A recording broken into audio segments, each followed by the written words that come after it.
la columna vertebral pues se dispone en segmentos, ¿no? El cervical, el torácico, el lumbar y el dorsal, el lumbar y el sacro, perdón, y que pues en todos los niveles de esta armazón ósea y cartilaginosa, porque entre cada vértebra, pues ustedes saben que hay un anillo, un disco intervertebral que posee en el centro un núcleo pulposo y un cartílago fibroso, ¿no?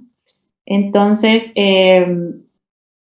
cada vértebra pues tiene diferentes características dependiendo de la zona en la que están y pues en todo su trayecto va a alojar a este elemento del sistema nervioso central muy delicado, que es la médula espinal. ¿Por qué digo delicado? Ya saben ustedes que el cerebro y la médula y todo lo que es nervioso pues es muy delicado, debido a que si recibe algún golpe o algún traumatismo o alguna lesión, pues es muy difícil que se recupere, y si lo hace, pues lo hace en mucho tiempo.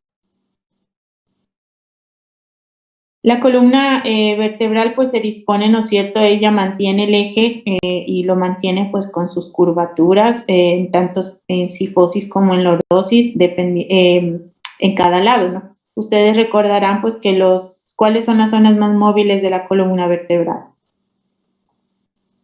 La región cervical. Cervical, doctora. No solo la cervical, hay otra zona también. Lumbar y cervical, las dos son las más móviles, ¿sí? La torácica es como la más rígida y la sacra. Pero la cervical y la lumbar son las más móviles. Y eso hace, pues, que al ser ellas las dos más móviles y la torácica y la sacra las más estáticas, cuando hay movimientos bruscos, ¿qué es el movimiento de aceleración o desaceleración? Por ejemplo, cuando uno va conduciendo una motocicleta y conduce a amplia velocidad, ese movimiento de aceleración brusca que tenemos, o por ejemplo, si nos caemos de un edificio de un 30 piso hacia abajo, tenemos una velocidad de aceleración terrible, que eso hace que los sitios de más movimiento de la columna vertebral versus los movimientos los lugares de menos movimiento, pues sufran impactos terribles y se fracturen. Por eso es que existen zonas más propensas a las fracturas o las lesiones, como son la unión cérvico-torácica y la unión toracolumbar. Ahí son sitios porque hay como cambios en que el un lado se mueve más y el otro menos, entonces ahí son sitios como álgicos en donde se puede fracturar con más frecuencia o lesionar la columna. Cuando la columna se lesiona, pues siempre hay que sospechar que puede haber una lesión en la médula espinal porque está dentro de la columna vertebral, ¿no? Ahora recuerden ustedes, pues a breves rasgos, pues los elementos de la columna de una vértebra, pues son el cuerpo, ¿no es cierto? Los pedículos, las láminas, la apófisis espinosa, las apófisis transversas, y estas son las carillas articulares de las apófisis vertebrales para unirse con las vértebras superiores y las inferiores. Y ya saben ustedes de sobra pues que hay vértebras que son diferentes, como el atlas, el axis, por ejemplo, que pues el atlas que posee, no sé, ¿cuál es la que posee la apófisis odontoides? El axis. Ya. Y que pues también es diferente acá en esta parte del sacro, ¿no? Porque son 5 vértebras que están totalmente fusionadas y forman este hueso sacro, ¿no? Y también estas últimas vértebras coxales, que son las que están fusionadas al hueso sacro, y aquí están los agujeros vertebrales por donde pasan elementos vasculares importantísimos, y que este hueso sacro pues se articula con la última vértebra lumbar y que también le brinda pues articulación, ¿no es cierto?, a los huesos pélvicos. Aquí tenemos una breve descripción del disco intervertebral con su núcleo pulposo y su anillo fibroso, ¿no? Que pues más el 1/3 o los 2/3 de la longitud de la columna vertebral están representados por estos discos intervertebrales.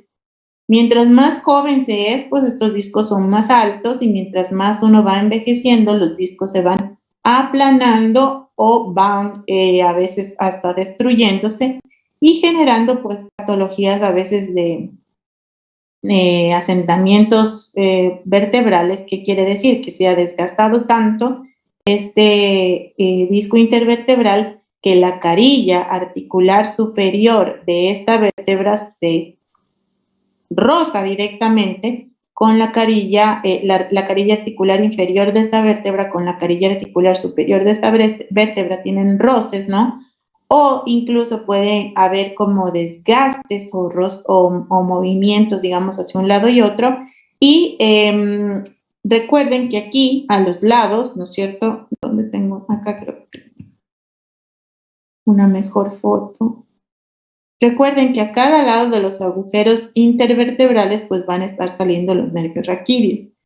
Y cuando eso sucede, cuando hay un desgaste o cuando hay un problema de estos discos, pues puede generar compresiones directas sobre algún nervio raquídeo y provocar síntomas como dolor por el roce o porque está comprimiendo el hueso directamente a alguna raíz nerviosa, ¿no?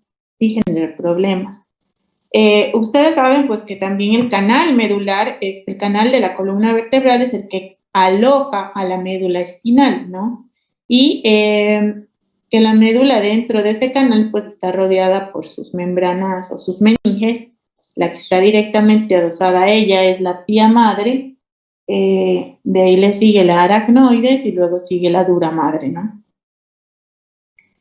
Recuerden que pues aparte del disco intervertebral pues existen articulaciones que están fijando, permitiendo que la columna se mantenga en sus diferentes posiciones. De ahí está el ligamento longitudinal anterior que pasa por la cara anterior de los cuerpos vertebrales, ¿no es cierto? El ligamento longitudinal posterior que pasa por dentro del canal medular, pero por las caras posteriores de los cuerpos vertebrales. Existen articulaciones de tipo sinovial entre la apófisis articular superior de una vértebra con la inferior de la una con la superior de la otra y así sucesivamente, ¿no? Que estas articulaciones sinoviales precisamente van concretando la formación de los espacios o los agujeros intervertebrales por donde emergen o salen los nervios raquídeos, ¿no? El ligamento longitudinal anterior es un poco menos resistente que el posterior.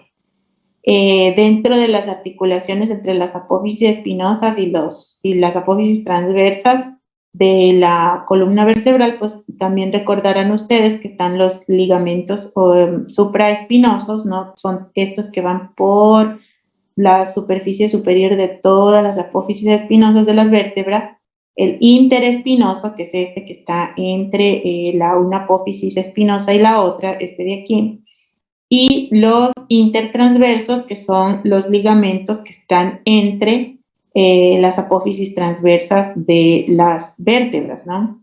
Y el ligamento amarillo es un ligamento que conecta esta parte de acá, que es la lámina, esto es de acá, conecta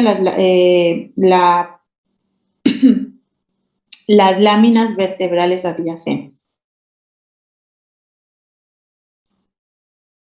Aquí está, miren, un esquema en el cual ustedes ven pues como una vértebra sola, pues se ha hecho una sección de una vértebra sola para que vean cómo, o se imaginen pues aquí en esta foto como una vértebra dispuesta sobre esta, pues confluye y forma estos que son los agujeros intervertebrales que son por donde salen, miren, desde la médula, miren, ahí está la raíz posterior y anterior y salen, forman el famoso nervio raquídeo y forman la rama anterior y la rama posterior del nervio raquídeo y salen por estos agujeros intervertebrales.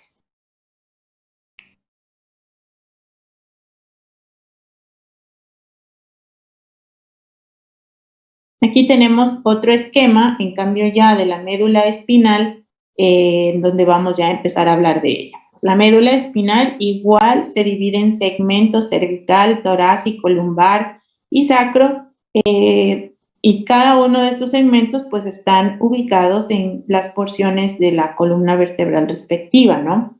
La médula espinal tiene su inicio acá en la parte superior, sí, o en la parte proximal, a seguir de lo que es la médula oblongada, que venía de qué porción de embriológicamente la médula oblongada. Mielencéfalo. O bulbo raquídeo también se llama, ¿no? La médula espinal se dirige o sale, o digamos, atraviesa el agujero magno después de ser médula oblongada o médula o bulbo raquídeo, se continúa hacia abajo, acuérdense, y sale a través del agujero magno que está en el hueso occipital. Ella discurre a través del segmento cervical, torácico, lumbar y sacro, en la columna vertebral, y en el adulto termina la médula espinal como tal a nivel de L1, pero en los niños ella termina más o menos a nivel de L3. Luego se encoge un poco cuando somos adultos. Recuerden que esta proyección o saco está determinado por la proyección de la aracnoides, ¿no? Y que esta forma el famoso saco, ¿no es cierto?, de la cola de caballo. Recuerden que los nervios raquídeos pues siguen saliendo por los agujeros o los espacios intervertebrales respectivos, pero ellos aquí hacen como un descenso y como que se vuelven como un filum o como que bajan así y de ahí ascienden y salen como ramilletes por cada uno de los respectivos orificios. Y pues eso origina la famosa cola de caballo o cauda equina que tenemos todos los seres humanos acá abajo en la región distal de la columna lumbar y la sacra coxígea. La médula espinal pues no está así limpia o sola, introducida ahí dentro del canal vertebral. Como les decía, ella está cubierta por las meninges. La que está adosada inmediatamente encima del tejido nervioso medular es la pía madre, de ahí está la aracnoides, ¿sí? Y el espacio subaracnoideo, por donde está fluyendo el líquido cefalorraquídeo todo el tiempo. Si aquí está el aracnoides, el espacio subaracnoideo es lo que está por debajo del aracnoides y la pía madre. Entonces la médula espinal está siempre lubricada o siempre en contacto con el líquido cefalorraquídeo. Y por encima, pues, de la aracnoides está en cambio la dura madre, ¿sí? Y hay un espacio entre la dura madre y el hueso que se llama espacio peridural o epidural, como ustedes lo quieran llamar. La médula espinal tiene aquí tenemos en esta foto para que ustedes vean cómo el cono medular pues se queda hasta ahí y de ahí lo que empiezan a bajar son las fibras de los nervios raquídeos y luego empiezan a subir y a salir por cada uno de los agujeros y forman esta famosa esto es al final el filum terminal y esto es pues la famosísima cola de caballo.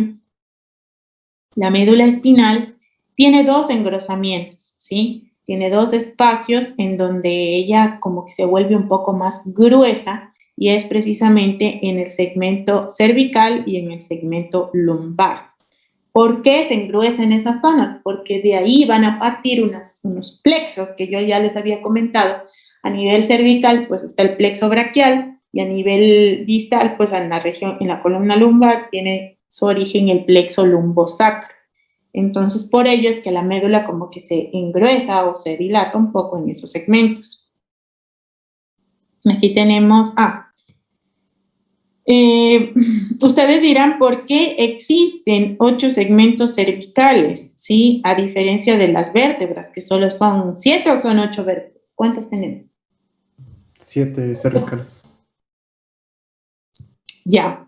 Tenemos 7 cervicales, pero en cambio tenemos 8 segmentos cervicales. Ustedes dicen, ¿cómo puede ser esto? Sí es posible porque el primer nervio raquídeo emerge por la parte superior de la primera vértebra cervical, sale por arriba. Entonces de ahí empiezan por el agujero de C1 y C2, empieza a salir C2, digamos así. Por el agujero de C2 y C3, C3 y así sucesivamente, hasta que pues da los 8 segmentos cervicales. Esto se da porque, acá creo que tengo una mejor foto yo, aquí miren, Porque aquí, digamos, aquí tenemos el agujero magno, si ustedes notan, que aquí está la primera vértebra cervical, ¿sí? Aquí está C1.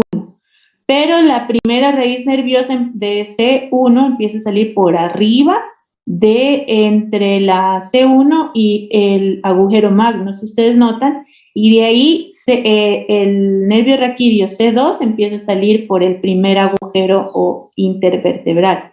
¿Sí me explico? Entonces, por eso es que hay 8 niveles cervicales. Hay igual 12 torácicos, 5 lumbares, 5 sacros y 5 sacros y acá al final en el coxis pues viene a parar el filum terminal, que ya es pues algo más diferente. Y los engrosamientos, pues recuerden que a nivel cervical y a nivel lumbar es donde existen los engrosamientos de la médula espinal. La médula espinal, así, ella por sí sola, pues tiene, como les había dicho, pues tiene una fisura, ¿sí? Tiene una fisura en la cara anterior, que es esta de aquí, que se llama la fisura media anterior. Y en la parte posterior tiene como un pliegue superficial que aparenta ser una fisura, pero no lo es y se denomina surco medio posterior. Entonces, al tener 8 segmentos cervicales, 12 torácicos, 5 lumbares, 4 sacros y un coxígeo, pues hacemos 31 pares de nervios raquídeos en total que están emergiendo desde la médula espinal a través de la columna vertebral.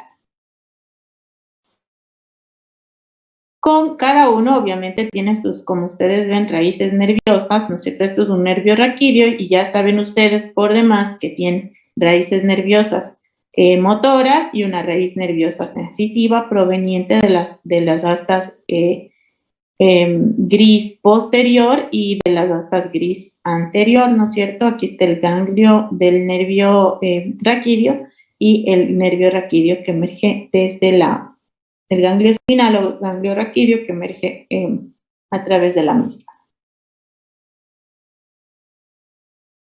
Aquí pues esta foto para que vean cómo hay el engrosamiento lumbosacro aquí a este nivel y aquí tenemos el famoso engrosamiento cervical que está dado porque salen los plexos, acá el braquial y acá el plexo lumbosacro. Por eso es que se dan los engrosamientos en la médula espinal a ese nivel. Bien. La médula espinal, entonces, tiene aquí su fisura media anterior, su surco medio posterior. La médula espinal tiene en el centro, tiene esta estructura como en forma de H, que es la sustancia gris, ¿no? Que está formada por sus columnas posteriores o astas dorsales posteriores, estas columnas de sustancia gris anteriores o astas anteriores motoras, ¿no es cierto? Acuérdense. Aquí en el centro tiene una porción de sustancia gris y en el centro tiene el conducto del epéndimo por donde fluye también el líquido cefalorraquídeo. Ahora, la médula espinal, aparte de tener esto en el centro como un relleno, digámoslo así, si lo vemos como un tubo, tiene alrededor sustancia blanca, ¿no?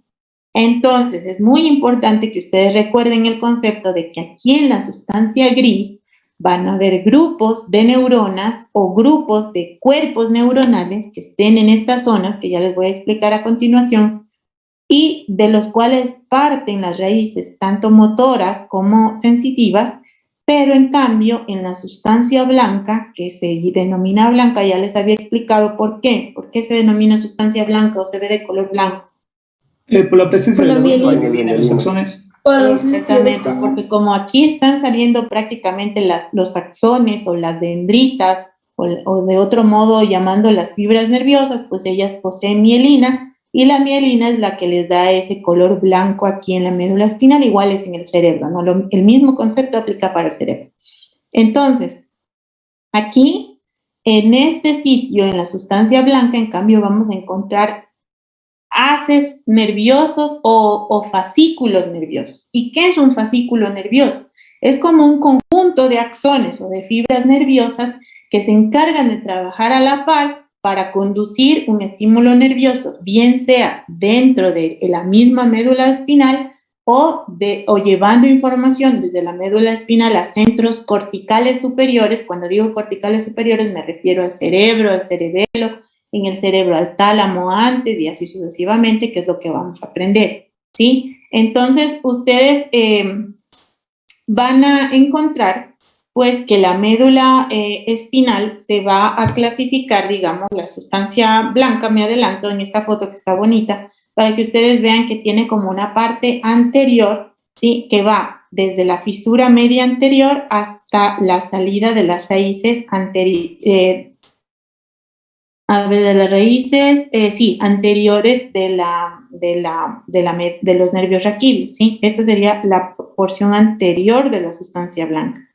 La porción media de la sustancia blanca va desde aquí, de la salida de las raíces anteriores hasta la salida de las raíces posteriores, ¿ya? En esta vista anterior. Si yo le doy la vuelta a la médula espinal, en cambio la sustancia blanca posterior va a ser desde la salida de las raíces posteriores hasta el surco medio posterior. Esa es como la división de la sustancia blanca en la médula espinal.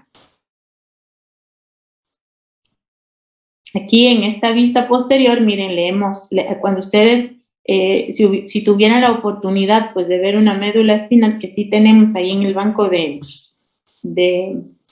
anfiteatro, ustedes pudieran apreciar y de hecho vieran así, porque esa médula está resecada de manera especial y está cubierta por la pía madre, ¿no? Está cubierta por la pía madre. ¿Sí? Aquí está cubierta por la pía madre, de ahí está este espacio que es esta membrana que es la aracnoides, y todo esto que está entre la pía madre y la aracnoides es el famoso espacio subaracnoideo por donde está fluyendo el líquido cefalorraquídeo todo el tiempo y está lubricando a estos nervios raquídeos.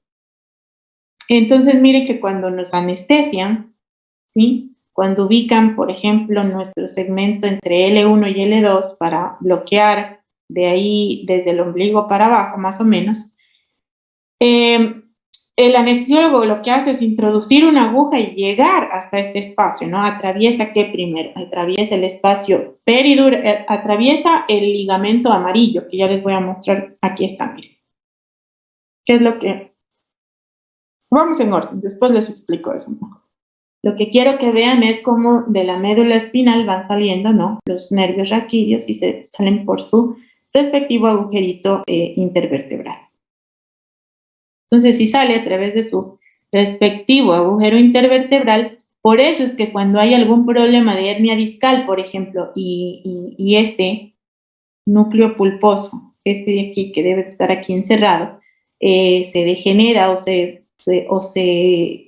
o protruye, digamos, tiende a protruir hacia acá adelante. Y cuando protruye hacia acá adelante, dependiendo del grado de protrusión que tenga, pues va a comprimir la raíz nerviosa de la médula espinal de ese nivel en el que está desgastado o protruyendo lo que sea, y va a generar sintomatología como mucho dolor en el lado de donde esté comprimiendo más. Y si se expuso o se fue para un lado y otro, pues va a comprimir más a ambos lados, ¿no? Y va a generar muchas molestias hasta que sea resuelto de manera quirúrgica este inconveniente. Bueno, aquí en esta foto yo les puse para que ustedes vean cómo se dispone o cómo está la médula espinal con las vértebras, ¿no? Aquí tenemos al cuerpo vertebral y en la cara anterior de la columna vertebral, dirigida un poco hacia el lado izquierdo, vamos a encontrar a este cuco grande que se llama la arteria aorta, ¿ya? Ella, de hecho, en las tomografías siempre la vamos a apreciar en este lado y así muy grande, ¿no? Esta es la aorta. Ahora, vamos, el agujero o el canal medular es el que aloja la médula espinal, pero si ustedes ven, la médula espinal está súper protegida por su pía madre, por su aracnoides, este es el espacio subaracnoideo, y esta es la dura madre, ¿no? Aquí está la dura madre. Esta de aquí es la dura madre que está encima del aracnoides, y entre la dura madre y el hueso está el famoso espacio peridural. Pero antes de llegar al hueso tenemos al famoso ligamento amarillo, ¿sí? Que está protegiendo a la médula, acá también está protegiendo a la médula espinal también. El ligamento amarillo, de hecho, es así amarillo porque tiene mucha grasa. Es como una estructura grasa muy importante que está entre las láminas, miren, de la vértebra, ¿no? Por eso es que cuando el anestesiólogo viene a poner anestesia, la anestesia raquídea, tiene que llegar ese anestésico aquí al espacio subaracnoideo, ¿ya? Y cuando llega, pues va a bloquear tanto las raíces del dolor sensitivas como las raíces motoras del movimiento, y por eso es que no sé si alguno de ustedes se ha operado de alguna cosa con anestesia raquídea y pues les bloquea tanto el movimiento de las piernas como el dolor. Entonces, por eso se pueden hacer las cirugías sin dolor, y luego de unas 2 horas, pues ya el paciente empieza a recuperar la movilidad y el dolor también, porque el efecto anestésico pues ya ha pasado.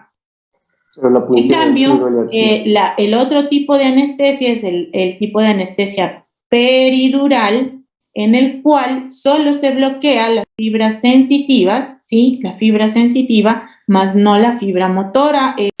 Digamos, también puede llegar a haber un bloqueo parcial de la fibra motora, pero ahí en el exceso peridural, que es solo llegar hasta aquí, hasta este espacio peridural, y poner un anestésico que también bloquea, miren, las ramas tanto sensitivas, pero y menos las motoras, pues en esta zona. Entonces el paciente con esa anestesia tampoco siente dolor, pero en cambio pueda que sí pueda mover las extremidades durante el acto quirúrgico. Entonces ahí les voy explicando ya para que vayan teniendo como un concepto un poco más claro de estas zonas y estos espacios. ¿Alguien dijo algo?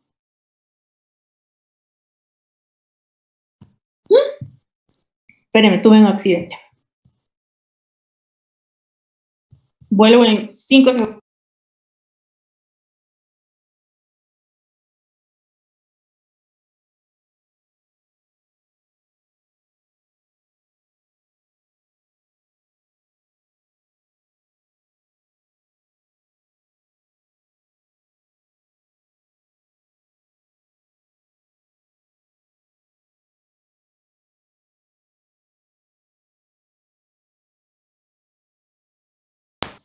Ya, listo. Y acá también les puse esta foto para que ustedes vean, miren cómo la médula, ¿no es cierto? Por ejemplo, acá en este segmento un poco más distal, esta es una vértebra lumbar un poco más baja ya casi, en donde la médula espinal, miren la diferencia. Ay, Dios. Ya. Miren la diferencia. Aquí ustedes ven, esta es una vértebra torácica, ¿sí? Alta.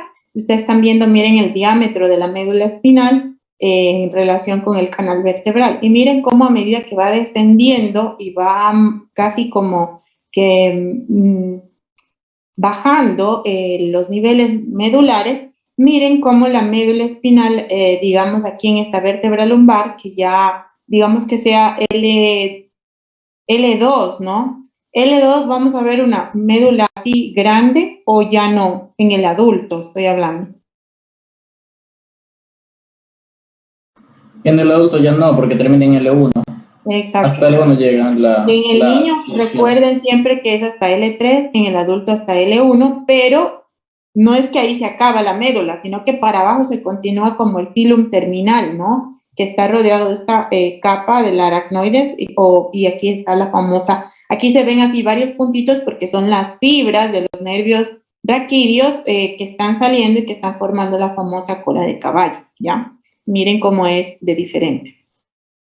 Bueno, ya les había contado que pues, la médula espinal está formada por la famosa sustancia gris y la sustancia blanca, ¿no? Que incluso hasta macroscópicamente, no solo en las fotos o dibujos, está representada pues por el color gris y por el blanco.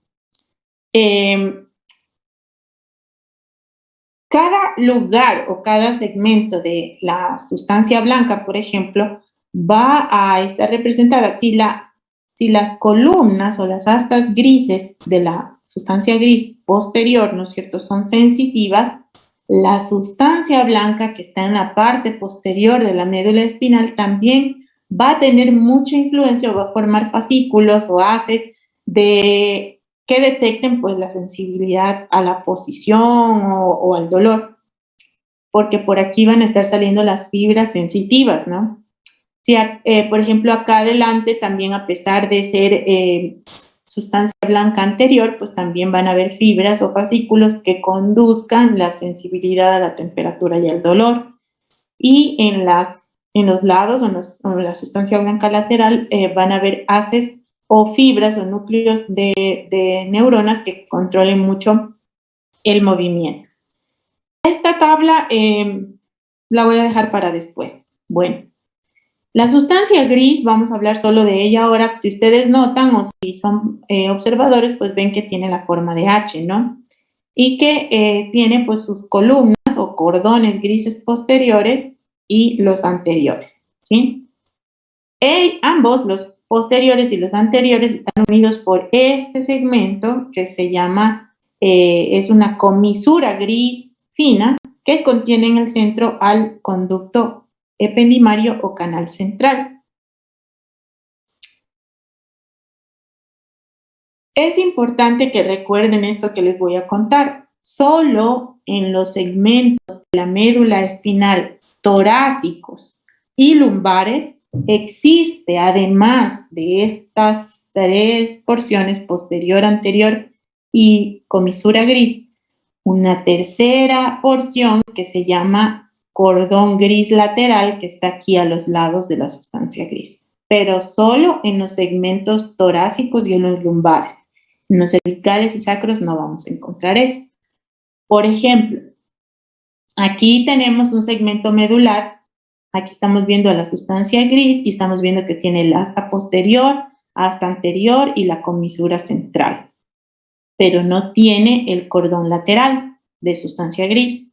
Aquí estamos viendo un T6, la médula en T6, y vemos cómo aquí tiene el posterior, el anterior, la comisura central y además tiene su cordón gris lateral, ¿sí? Solo recuerden que eso vamos a encontrar en la en la médula torácica y lumbar. Siempre la proporción o cantidad de sustancia gris que hay en los diferentes niveles de la médula espinal va a tener relación con la cantidad de músculos que va a inervar. Ustedes ven, por ejemplo, en el segmento el segmento cervical y en el segmento lumbar, miren cómo es más sustancia gris que sustancia blanca, ¿ya? Y sobre todo en las zonas en donde estaban los agrandamientos, abultamientos o dilataciones de la médula espinal, que era en el lado cervical y en el lado lumbar, porque de ahí salían los plexos lumbosacros y el plexo braquial, ¿sí? Mientras más cantidad de músculos necesite inervar, pues más sustancia gris va a tener. Por ello es que eso se ve más en las zonas de abultamiento de la médula, que es en el cervical y lumbar, porque del cervical sale el plexo braquial y del lumbar sale el plexo lumbosacro. Aquí tenemos, por ejemplo, otra foto en donde ustedes pueden apreciar cómo la cantidad de sustancia gris va aumentando en las zonas en donde necesita inervar más músculos. Por eso es que aquí en C5 ven más sustancia gris que si comparan con el segmento torácico. O miren cómo en el segmento lumbar también hay más, y sacro también, porque de aquí sale el plexo lumbosacro y de acá el plexo braquial. La sustancia gris no es otra cosa que un conjunto de neuronas, y las neuronas que están aquí son de tipo multipolar, y además pues de aquí salen y también pueden estar las prolongaciones de ellas, como son sus dendritas o sus axones. Obviamente también aquí en la sustancia gris vamos a encontrar células de la neuroglia y también vasos sanguíneos. Ahora vamos a ir viendo qué grupos de neuronas están en el asta anterior o en el cordón gris anterior, vamos a ver qué grupo de neuronas están en el cordón gris posterior y qué grupo de neuronas tenemos en el cordón lateral solo del segmento torácico. ¿Y en qué otro lado teníamos? Lumbar. Exactamente, ¿ya? No se olviden, engrosamientos porque inervan a más músculos están en el cervical y en el lumbosacro. Y columna gris lateral solo vamos a encontrar en el segmento torácico y lumbar, ¿ya? No en otros lados. Bien, entonces aquí toda esta sustancia gris pues va a estar formada, como les decía yo, por neuronas multipolares muy grandes y los axones van a pasar a formar parte de, porque estamos hablando solo de estas, de la columna gris anterior ahorita, ¿ya? Olvídense de la media o lateral y de la posterior. Ahorita solo vamos a hablar de esta, de la anterior. Los axones de estas neuronas van a salir y van a formar pues las raíces anteriores de los nervios raquídeos que ya hemos conversado y que forman parte de la motoneurona eferente, ¿no es cierto? Y que pues son de tipo alfa porque conducen rapidísimo la información, eso ya sabemos.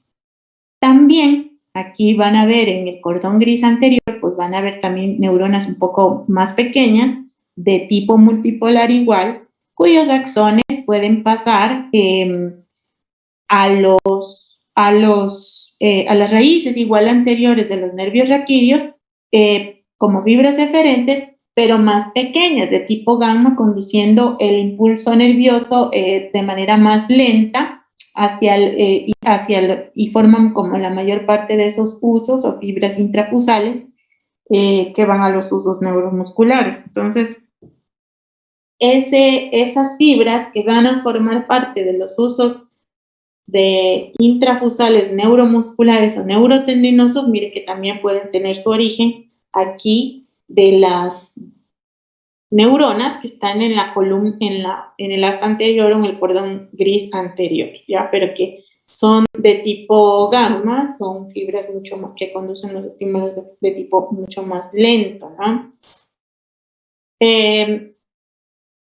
Van a haber grupos de neuronas en esta asta gris anterior que se clasifican en grupos mediales, centrales y laterales. Medial siempre va a ser este, que esté cerca de la línea media. Ustedes ya saben, de acuerdo a los planos anatómicos, que deben saber a perfección ustedes ya a estas alturas de la anatomía.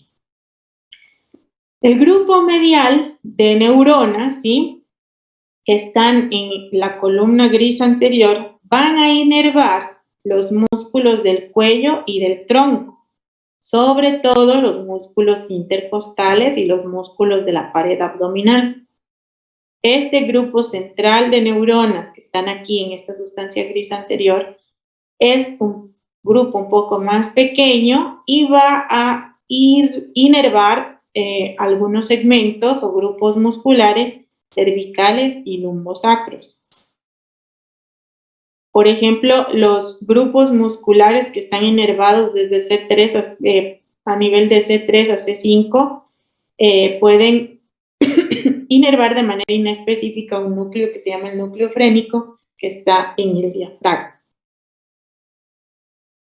A nivel del segmento de C5 y C6, las neuronas inervan a músculos superiores como son el esternocleidomastoideo y el trapecio, que está en la parte posterior, a través de un núcleo especial que es el núcleo accesorio, que así se llama. Los axones de este núcleo neuronal, que es el núcleo accesorio, van a formar parte, la parte espinal o dorsal del nervio accesorio, que es uno de los nervios de los pares craneales. El núcleo, acá también va a haber de este grupo central, aquí va a haber otro núcleo.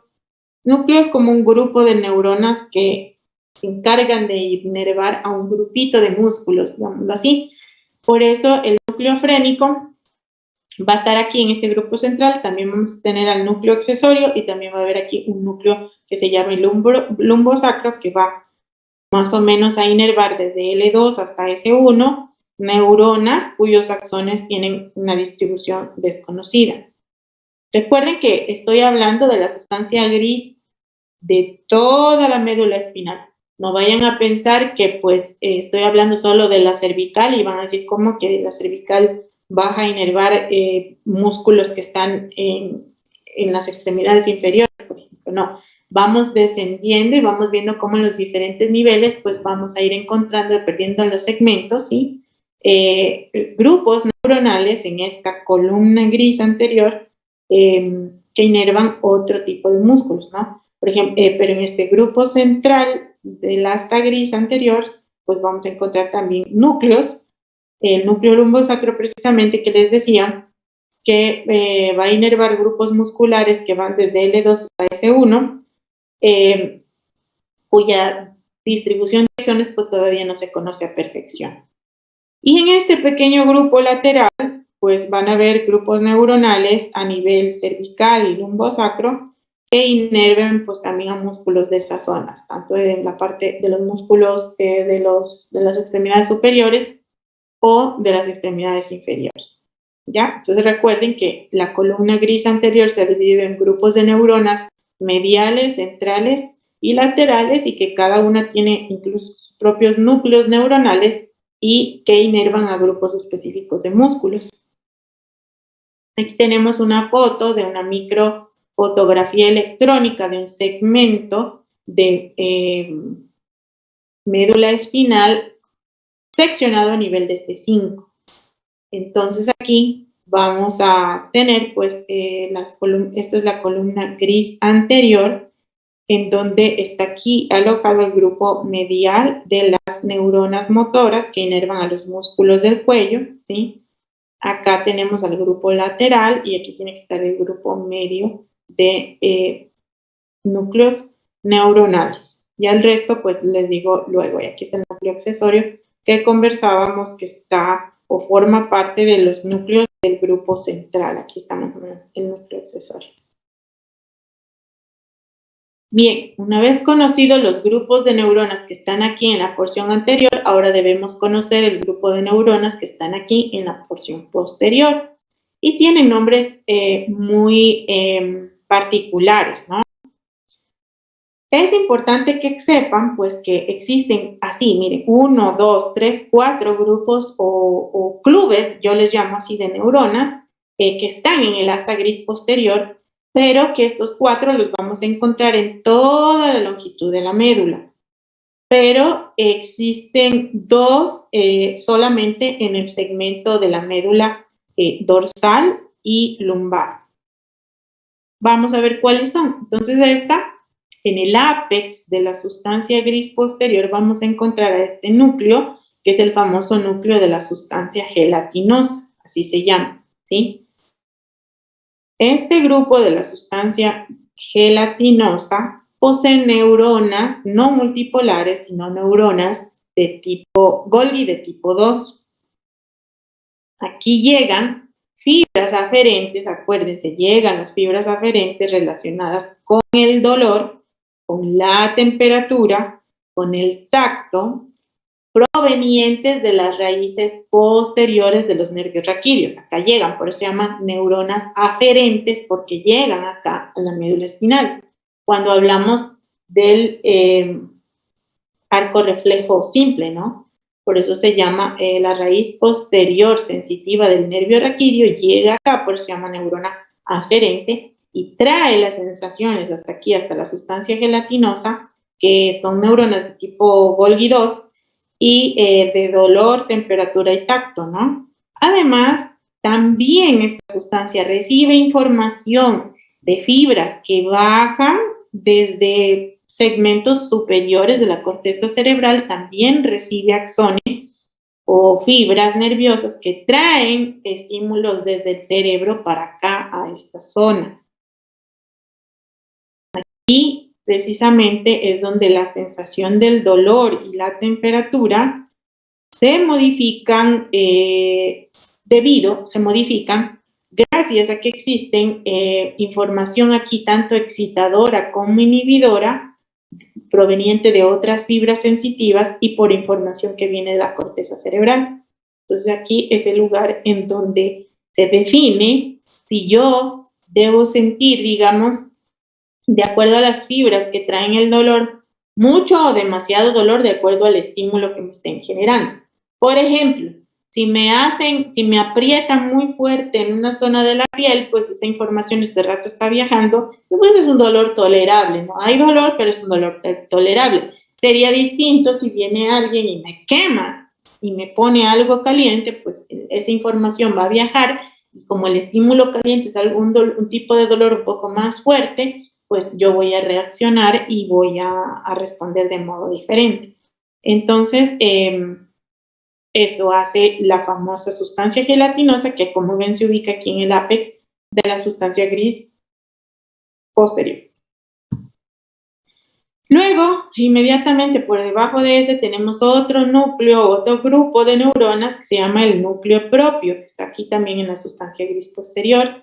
Este está formado por células nerviosas mucho más grandes. Está ubicado anterior a esta sustancia gelatinosa en todo el trayecto de la médula espinal, y esta es la que brinda como la masa principal de células de este cordón gris posterior. También puede recibir fibras del cordón blanco, que está acá cerquita de él, de la sustancia blanca, para influir mucho en las sensaciones de la posición y del movimiento. Por eso se llama un núcleo que ayuda mucho en la propiocepción, y además este es el que nos permite a nosotros distinguir entre dos puntos de estímulos o de vibración. Por ejemplo, si en un mismo dedo a ustedes les están pinchando con dos agujas, ustedes son capaces de, con los ojos cerrados, saber que les están funcionando en dos sitios distintos en la misma área. No sé si me explico. Y también ayuda mucho este núcleo propio a distinguir las sensaciones de vibración. Entonces, miren cómo pareciera que al principio uno dice, no, pues todo estaba desorganizado. No, todo el sistema nervioso realmente es una estructura perfectamente organizada y perfectamente estructurada. Y no existe, como ustedes han visto hasta ahora, que se trate de neuronas del mismo tipo que estén controlando diferentes cosas, ¿no? Por eso es que existen estos núcleos que no son más que grupos de neuronas que comparten una misma característica, una misma afinidad y una misma función. Por eso se las agrupa, se las estudia así como estos núcleos de sustancia gelatinosa y el núcleo propio, hasta ahora que hemos visto, del cordón gris posterior. Y desde del asta anterior, pues ya vimos que existen grupos medial, central y lateral, que también poseen diferentes características y responden a diferentes estímulos. Aquí tenemos una microfotografía para que ustedes vean o digamos asocien en dónde se encuentra el núcleo propio y miren cómo está la sustancia gelatinosa, la columna posterior. Acá está sustancia gelatinosa y por aquí debe estar el núcleo propio, ¿ya? Esta es la raíz posterior del nervio raquídeo. ¿Qué más podemos ver aquí? Aquí en esta comisura gris, que es la que le da la forma de H a la sustancia negra, pues recuerden que aquí está el conducto del epéndimo. Esta es un corte a nivel de S2. Bien, a nivel de la asta posterior de la sustancia gris, tenemos un tercer núcleo que se llama el núcleo dorsal, ¿sí? Este núcleo dorsal, en cambio, posee neuronas que están en esta parte que sería como la base de esta columna gris posterior. Este núcleo dorsal solo lo vamos a ver desde C8 hasta L3 o L4. Tiene células muy grandes y estas tienen que ver o digamos, intervienen mucho o tienen terminaciones de tipo propioceptivo que llegan que van hacia los usos neuromusculares y neurotendinosos. Entonces, este núcleo dorsal pues ayuda mucho en ese sentido. Y como estamos viendo aquí un segmento, miren ustedes, de columna lumbar, ¿no? por eso es que estamos viendo que tenemos un segmento lateral de sustancia gris. ¿Sí? Miren ustedes. Si no, si estuviera en el nivel cervical, pues no viera esta porción lateral de columna gris. Yo les doy una sugerencia. En esta parte de la médula, pues es importantísimo que ustedes, como mnemotecnia, hagan dibujos, hagan... de hecho, yo les voy a mandar un deber, ya ustedes me van a presentar para la próxima semana, el día martes, me van a enviar a través del e-virtual un deber en donde me van a dibujar y me van a poner todos los elementos de la sustancia gris, al menos por ahora, ¿ya? Van a dibujar a los núcleos mediales, centrales, laterales, les van a poner los nombres y qué núcleos están ahí. Por ejemplo, en la parte del central van a tener que, ahí van a consultar y averiguar en dónde están, en qué segmento de este núcleo central, pues están el accesorio, el lumbosacro, el frénico, ¿ya? Y me van a dibujar y eso me van a entregar para el día máximo, para el día martes, ya tiene que estar en el e-virtual. Yo ya voy a crear esa actividad en el e-virtual. ¿Para qué? Es con la finalidad de que ustedes vayan aprendiendo y viendo. También, por ejemplo, vayan haciendo mapas sinópticos, cuadros sinópticos, perdón, o mapas conceptuales, en donde vayan ustedes consolidando la información que comisura gris, que sustancia gris lateral solo hay en segmento lumbar y torácico, o que solo los engrosamientos están porque salen el plexo braquial y el lumbosacro a nivel cervical y lumbosacro, etcétera, etcétera, etcétera. Entonces eso es muy importante, que vayan consolidando esa información.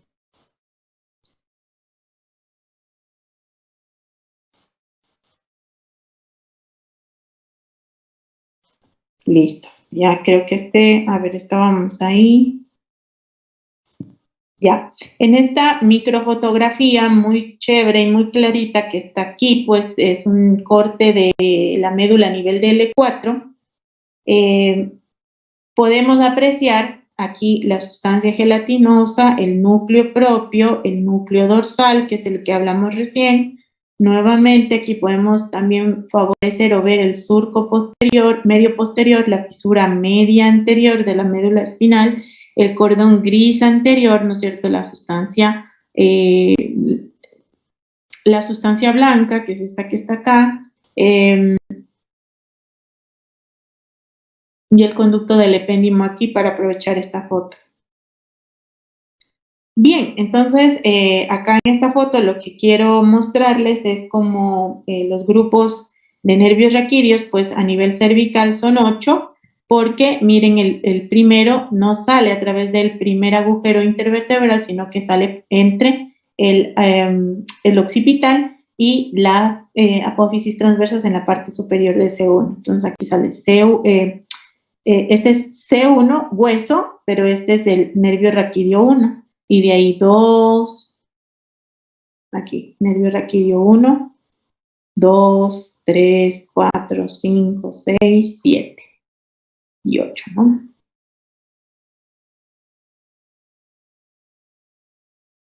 Perdón, regresé. T, si tienen los 12 igual, lumbar igual 5 y sacro 1, ¿no? Son 31 pares. Bien, a ver, entonces aquí tenemos un cuarto núcleo que nos hace falta revisar en la columna gris posterior de la sustancia gris, obviamente, que es el famoso núcleo aferente visceral. El núcleo aferente visceral tiene células como de tamaño intermedio y se ubica como en sentido lateral al núcleo dorsal.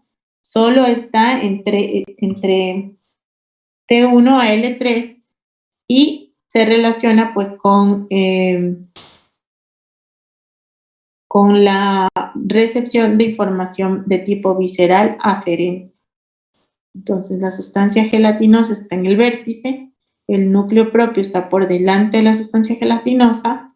La sustancia gelatinosa valora mucho los estímulos del dolor, la temperatura, el tacto, el núcleo propio, la posición y el movimiento. el núcleo dorsal, que está justo ahí en la base del asta posterior y recibe terminales nerviosos de tipo propioceptivo, y el núcleo aferente visceral podemos encontrarlo solo en los niveles de la médula de T1 a L3 y recibe información aferente visceral. Bien, entonces, una vez que hemos visto qué grupos neuronales hay en las astas posteriores y en las anteriores, ahora vamos a ver qué grupos existen en la columna gris o el grupo intermedio lateral, que solo existe en la médula espinal a nivel torácico y lumbar. Este se forma porque aquí está como un grupo intermedio lateral de células o de neuronas que forma ese pequeño cordón gris lateral, que lo vamos a encontrar solo desde T1 hasta L2 o L3, no más abajo. Son células pequeñas y van a dar origen a unas fibras simpáticas preganglionares.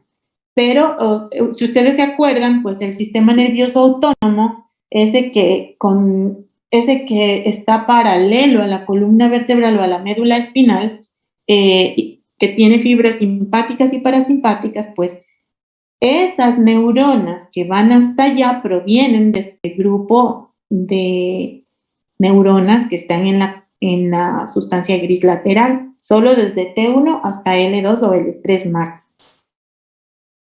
Y ellos son los encargados de formar como las fibras preganglionares, o sea, las que se forman o que llegan al ganglio, digámoslo así, y que son simpáticas. Y un grupo de células similar a nivel de S2, S3 y S4 forma en cambio las fibras parasimpáticas preganglionares, las que van a llegar a esos ganglios del sistema nervioso autónomo. Nuevamente aquí en esta foto, columna gris anterior, columna gris posterior, sustancia gelatinosa, núcleo propio. Aquí podemos apreciar el conducto del epéndimo, ¿no es cierto? Aquí tenemos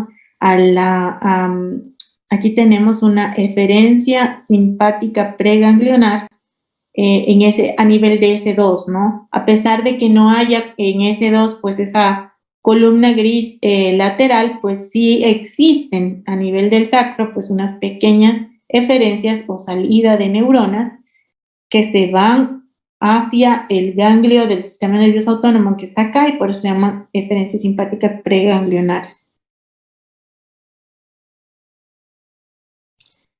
Una vez que hemos estudiado lo posterior, lo anterior y lo lateral solo en T y en la columna torácica hasta L3, aquí nos falta revisar solo esta parte de la sustancia gris, que es la comisura gris y el canal central, que posee el conducto ependimario. Esta comisura gris es la que le da la forma, pues, como de H, ¿no es cierto?, a la sustancia gris, posee el conducto ependimario, y tiene aquí una estructura que va para atrás, que es la famosa comisura gris posterior, y aquí otra que es la comisura gris anterior. Este conducto del epéndimo o ependimario, pues hacia arriba se continúa con la mitad caudal de la médula oblongada o con la mitad final de la médula oblongada, que por encima se continúa con el cuarto ventrículo, con la cavidad del cuarto ventrículo. Y este conducto ependimario, en cambio, por debajo, ya cuando llega al cono medular, pues en cambio se hace como más ancho y termina dentro de la raíz del hilo o del filum terminal, abajo en la porción ya sacro-oxígeno.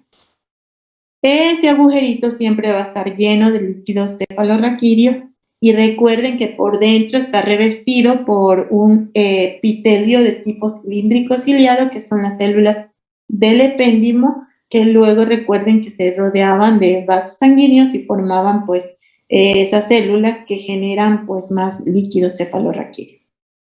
Bien, ¿hasta ahí existe alguna pregunta hasta el momento?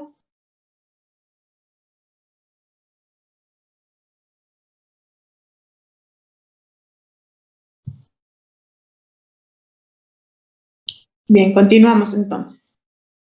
Bien, ahora sí, pues, la sustancia blanca, ¿no? Ya que hemos conversado, vamos a ver.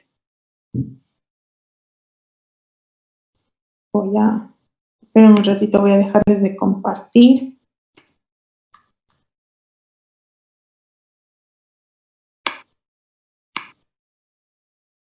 Vamos a ver. Brian Maita. Diga, doctora.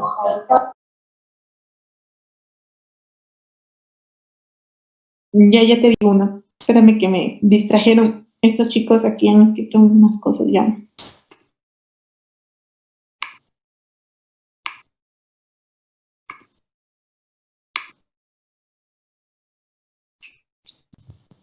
Bueno, a ver. A ver, Juan Martín, yo voy a compartir nuevamente la pantalla. Y vamos a ver, Juan Martín. Yo te voy a señalar un elemento de la columna de la sustancia gris y tú me vas a decir qué nombre es, ¿ya? O a cuál pertenece. A ver. ¿Doctora, a mí o al compañero que la nombró primero? Maita. ¿Estamos con Maita, sí? Sí, doctora. Ya. A ver, Maita. ¿Cómo se llama este núcleo? Primero, ¿en qué columna de la sustancia gris estoy señalando? ¿De la hasta posterior? Ya. ¿Y qué núcleo sería si está en la parte central, digamos, de esta columna?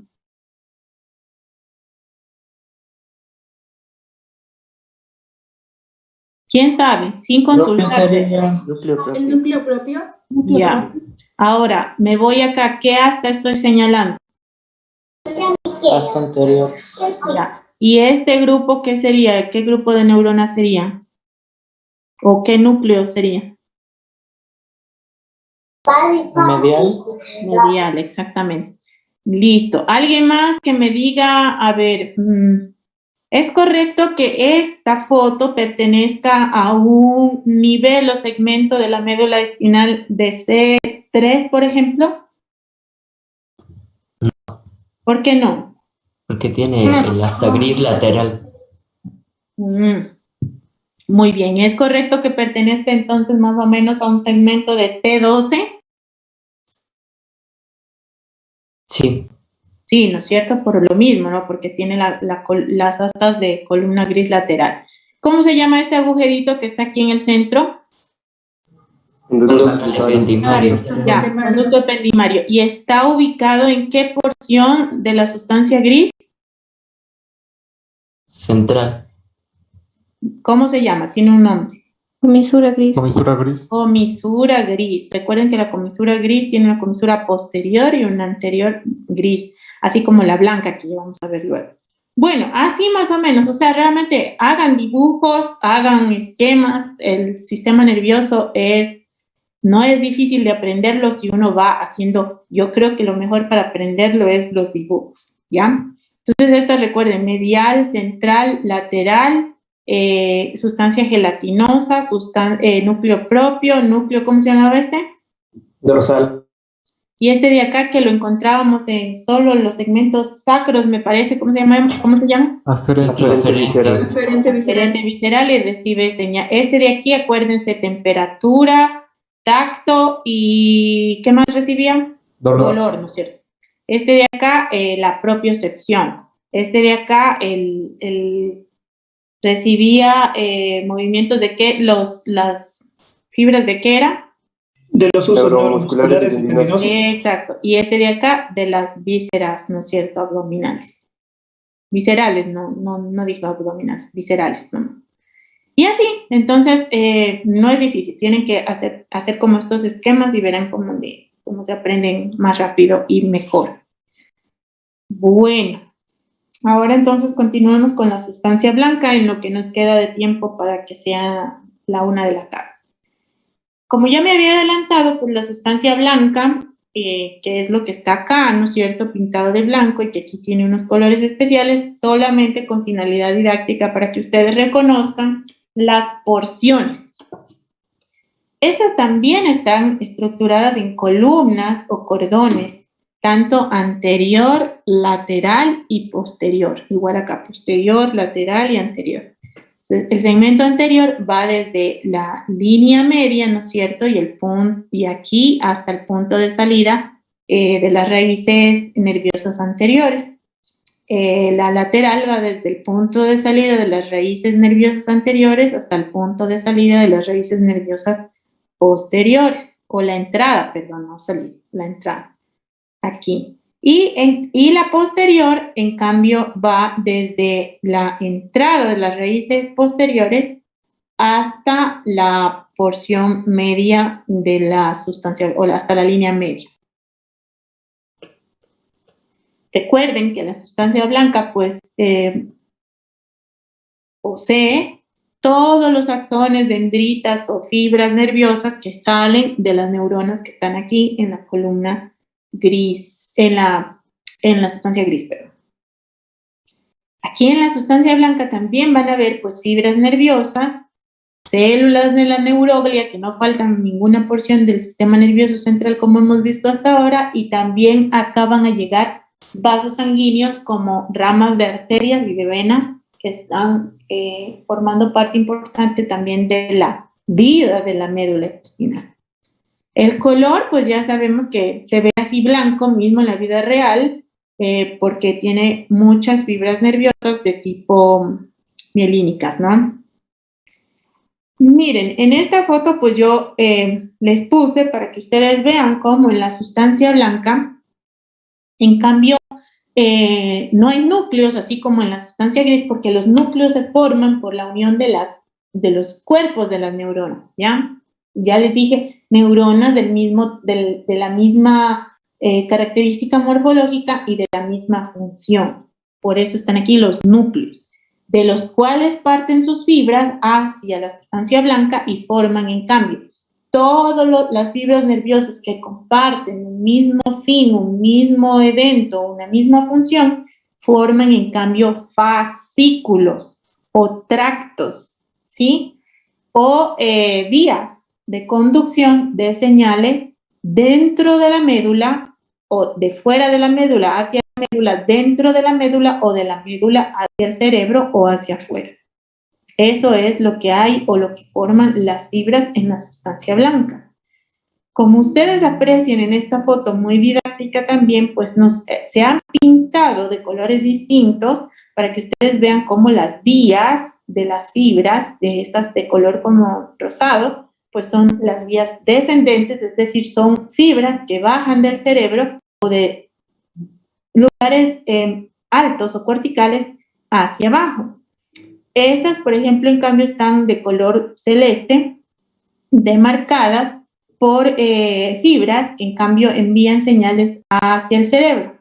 Y estas moraditas que están alrededor que son parte de la sustancia blanca y que están alrededor de la sustancia gris, como haciéndole un marco chévere ahí con los nervios, ¿no?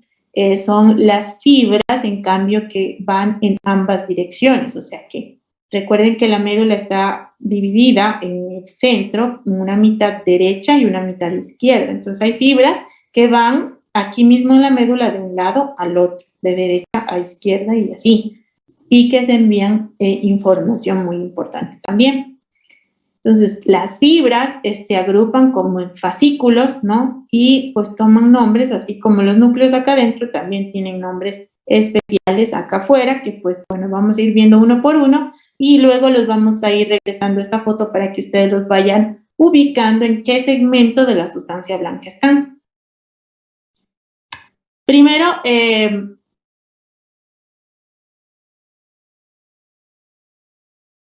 es importante que ustedes, pues, ahorita vamos a ver cuáles son las vías ascendentes de la médula espinal. Cuando uno habla de vías ascendentes de la médula espinal, quiere decir que la información viaja de aquí, de la médula espinal, hacia centros superiores de control, como son primero el tálamo y luego la corteza cerebral.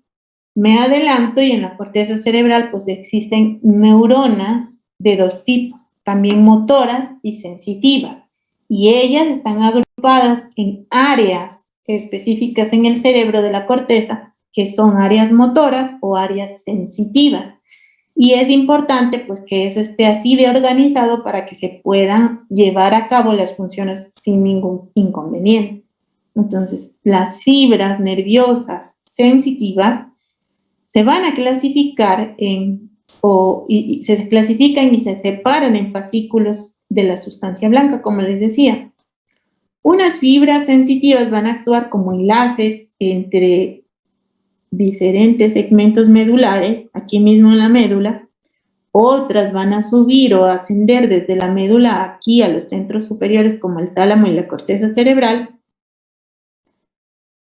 Y no toda información que viaja desde la médula hacia el tálamo y luego a la corteza cerebral, no toda información puede ir por vías que lleguen a niveles de conciencia, porque otras pueden que no alcancen un nivel de conciencia siquiera, ¿ya? ¿Qué tipo de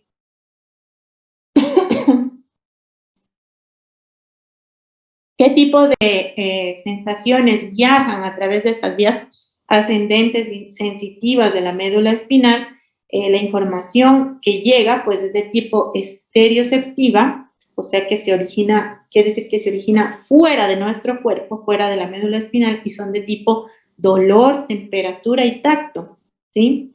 Por ejemplo, el dolor de una quemadura se vuelve consciente, ¿no es cierto? Y eso hace después que se activen unas vías que hagan que se retire rápidamente la extremidad o la parte del cuerpo que está siendo expuesta a ese fuego o al calor o a una sustancia muy caliente por el dolor.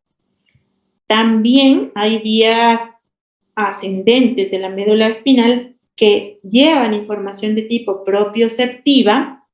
Esa información de tipo propioceptiva, en cambio, es la que se origina dentro de nuestro cuerpo, como la que ya les expliqué que sucede o se da en los usos neuromusculares y neurotendinosos, ¿ya? Entonces, existen dos tipos de información que van a viajar por estas vías ascendentes de la médula espinal. La una es la que está fuera de nuestro cuerpo, que es el dolor, el tacto y la temperatura. Y la otra, y a esa información se la denomina estereoceptiva, está fuera del cuerpo. Y otro tipo de información que está dentro de nuestro cuerpo, que es la propioceptiva, o sea, que está propia dentro de nosotros y que se conduce a través de los haces musculares y de los neurotendinosos. Verán, este tipo de información ascendente está formado o está estructurado ya no como el reflejo motor simple, ¿no? Perdón, el reflejo motor simple, sino que aquí van a intervenir ya no 2 neuronas, sino 3 neuronas. La neurona llamada de primer orden es la que está aquí o que parte desde aquí, desde el ganglio espinal, ¿sí? Esta de aquí, y que posterior, y que su prolongación termina siendo sinapsis con la neurona que está acá en el asta gris de la columna, de la médula espinal, perdón, ¿ya? Hacen sinapsis. Entonces, esta sería la neurona número 1. Aquí está el cuerpo de la neurona número 2, ¿no es cierto? Que está aquí en la sustancia gris posterior, o también llamada neurona de segundo orden. Lo importante de esta neurona es que ella se decusa, es decir, si la información vino por el ganglio espinal del lado izquierdo, en este lado, como ustedes están viendo, hace sinapsis con la neurona del asta posterior del lado izquierdo, pero su axón se decusa, es decir, se va hacia el lado derecho, ¿ya? De la neurona de segundo orden, y asciende por el asta o por el fascículo ascendente o la vía ascendente de la médula espinal, pero de la sustancia blanca del lado contralateral. Llega hasta el tálamo, que ya es una estructura superior que está acá en el encéfalo, ¿no es cierto? El tálamo me adelanto, esto ya lo vamos a estudiar después, pero el tálamo es como una estructura que se forma por muchas fibras. Si digo fibras, ¿a qué estoy haciendo referencia? ¿Qué va a tener? Axones. Exactamente, solo está formado por axones. Bueno, y núcleos también, pero más es axones. Por eso él tiene como una estructura como si fuera lleno de hilos, así cuando lo vemos en la anatomía macroscópica, es como que fuera lleno de hebras, porque lo que tiene son más fibras. Y es el lugar en donde llegan a la mayoría de fibras que transmiten ese tipo de sensaciones a través de la vía ascendente de la información de la médula espinal hacia los centros superiores. Entonces acá llega el tálamo, ¿no? Y da lugar a una fibra de proyección que aquí hace sinapsis, digamos, con una neurona que envía, en cambio, fibras hacia un área específica de la corteza cerebral y vuelve esa sensación dolorosa consciente, ¿ya? O inconsciente también, que puede que no seamos conscientes y solo se quede en áreas de nuestra subconsciencia. Pero si llega a un área de la corteza cerebral en la que la hace consciente, pues nosotros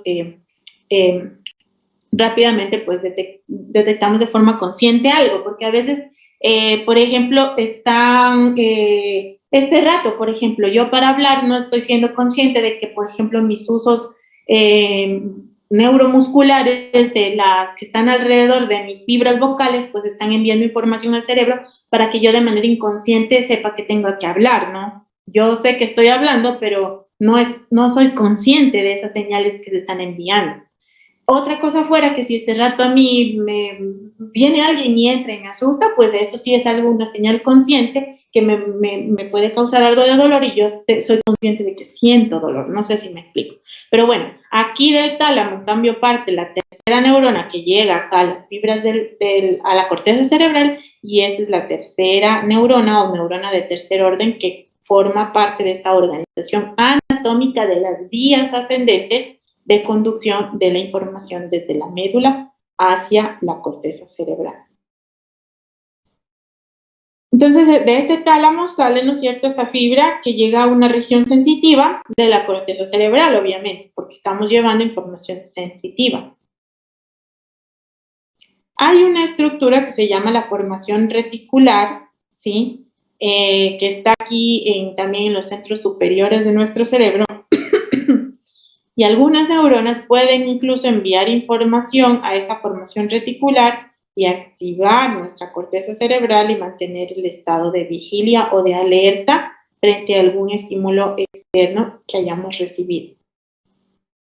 Otras, en cambio, pasan a las motoneuronas, ¿no es cierto?, y participan en la actividad muscular refleja. Entonces, si viene de acá, luego desciende para acá, baja, y hace que, y de aquí se decusa otra vez y hace que la motoneurona anterior vaya a los músculos que necesitan activarse para realizar el reflejo rápidamente. Pongo el ejemplo de la quemadura. Aquí viene la información. Este rato en su antebrazo izquierdo les cae agua calientísima. Viene de información rapidísimo, viaja por aquí, viene aquí por la neurona de primer orden, rápido hace sinapsis aquí con la neurona del cordón gris posterior, se decusa, va al tálamo a través de la neurona de segundo orden, llega al tálamo, hace decusación con la neurona de tercer orden, va al área cerebral, sensitiva que dice, uy, me duele, me quemé, entonces rapidísimo viaja la información en sentido luego descendente, desciende, se decusa acá y viaja al área motora y viene y va y hace que yo quite el brazo. Pero todo esto que me demoré yo no sé cuántos segundos, pues uno lo hace de manera inmediata, ¿no? Es rapidísimo. La conducción es rapidísima. No sé si hay alguna cosa que explicar o alguien no entiende de esto.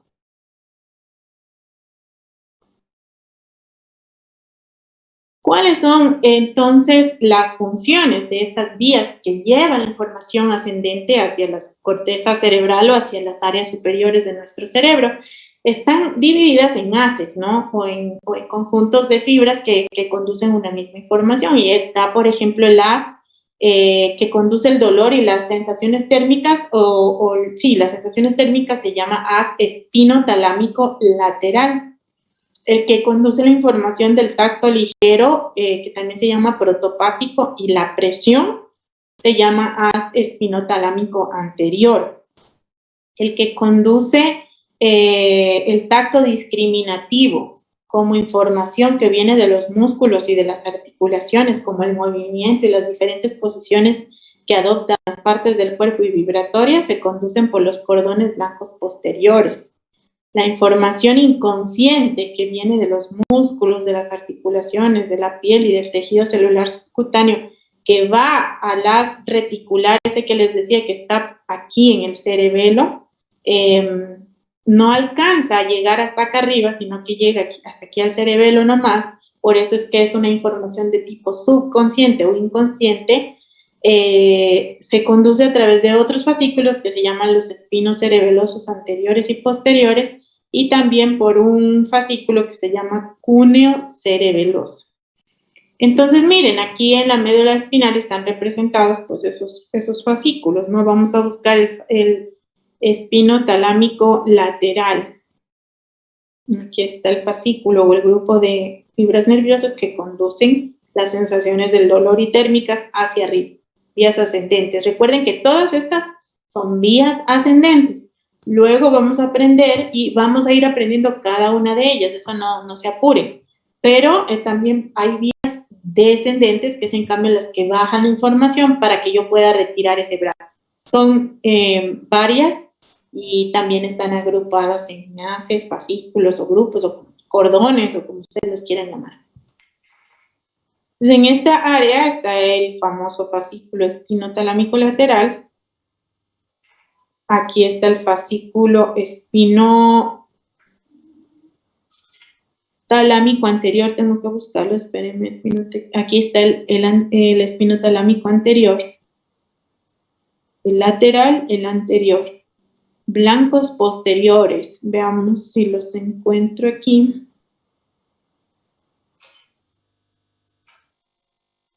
Blancos posteriores tienen que estar para acá, pero ya los vamos a ver. Y los que van al cerebelo son los espinos cerebelosos anterior, los espinos cerebelosos posteriores y el cúneo cerebeloso, que no va a estar aquí. Veamos si en mi foto de acá lo tengo. Espino cerebeloso anterior, córtico espinal anterior, los blancos posteriores tienen que estar acá, que deben ser el grácil y el cuneiforme, que están aquí, y los espinos cerebelares posteriores y anteriores, y estos son los espinotalámicos. Bueno, eso es solo un segmento, ¿no? Obviamente todos ellos, al estar junto a la médula, pues son así, una sola conexión y fibra que lleva la información hacia lugares superiores. ¿Cuáles son otros fascículos que existen? Pues también están que es el espino tectal, que está aquí. Este es el fascículo espinotectal, este es el espinotalámico anterior, perdón, no señalé mal, este es el espinotectal. Este también influye mucho en llevar la información, dolor, la temperatura y el tacto, pero esta información no llega hacia las partes superiores o áreas sensitivas cerebrales, sino que llega hacia los colículos superiores del mesencéfalo. Y por eso es que de ahí permite los reflejos espinovisuales, ¿ya? O los reflejos visuales. Acuérdense que el colículo superior era de lo visual y el colículo inferior, ¿de qué era? Auditivo. Exactamente. Entonces, existe otro fascículo que se llama el espino reticular y esta es una información que viaja a través de estas vías ascendentes, pero solo llega hasta la formación reticular que está en el cerebelo, y es información que se vuelve subconsciente o inconsciente y es la que proviene de los músculos, de los usos neuromusculares, articulaciones y de algunas terminaciones nerviosas de mi piel. Por ejemplo, si es que el ambiente aquí en mi casa se volviera muy, muy, muy frío, pues quizás o lentamente frío, pues poco a poco, de manera inconsciente, pues mi piel irá reaccionando a esos cambios de temperatura hasta que ya sea algo muy extremo que yo lo haga consciente. Y existe un fascículo que se llama el fascículo espino-olivar, o olivo-espinal, que es este de acá, que es como una vía indirecta para que llegue información hasta el cerebelo también, o sea, de tipo inconsciente. Entonces, miren, aquí, por ejemplo, estamos teniendo, hay un dibujo en donde está, miren, el dolor y la temperatura viajan por la raíz sensitiva posterior, viene hasta la columna gris anterior, esta sería la neurona de primer orden, hace sinapsis, ¿no es cierto? Sale la neurona de segundo orden, se decusa y puede decusarse como de segundo orden y viajar hasta el cerebro. Otras toman caminos diferentes y van por fascículos distintos y viajan hacia el cerebelo de manera subconsciente y así sucesivamente dependiendo de los estímulos que sean, como por ejemplo la de los, aquí tenemos la sensibilidad muscular y articular, viene acá y puede viajar al cerebelo y ser una información inconsciente a través de los fascículos espinocerebelosos anteriores. Miren cómo, dependiendo del estímulo que uno reciba a través de este nervio sensitivo posterior, aquí en la médula toma el camino hacia el fascículo que le corresponde. Si es ahorita, por ejemplo, una distensión inconsciente mía de un uso neuromuscular, pues lo conjuga y lo manda por el fascículo espinocerebeloso anterior, que al final llega hacia áreas subinconscientes de mi cerebro, yo ni me doy cuenta que se están activando. Pero en cambio, por ejemplo, si es que viene este del dolor y viene acá, ¿no es cierto? Se decusa y llega pues hasta estos espacios espinotalámicos anteriores, lo que sea, que sí conducen el dolor hacia áreas pues conscientes de nuestro cerebro. Y ya, yo creo que ahí quedémonos para mañana revisar ya cada uno de los haces y ahí vamos a ir viendo a este primero, que es el espinotalámico lateral, que es por donde sí se va la información del dolor y de la temperatura hacia la corteza cerebral, y vamos a hacer el que revisemos mañana en primera instancia. Solo recuerden pues mucho estos conceptos y revisen lo de los núcleos, y yo ya este fin de semana pues estructuro bien la tarea que me tienen que entregar para el martes y se las pondré en el e-virtual. ¿Tienen alguna pregunta?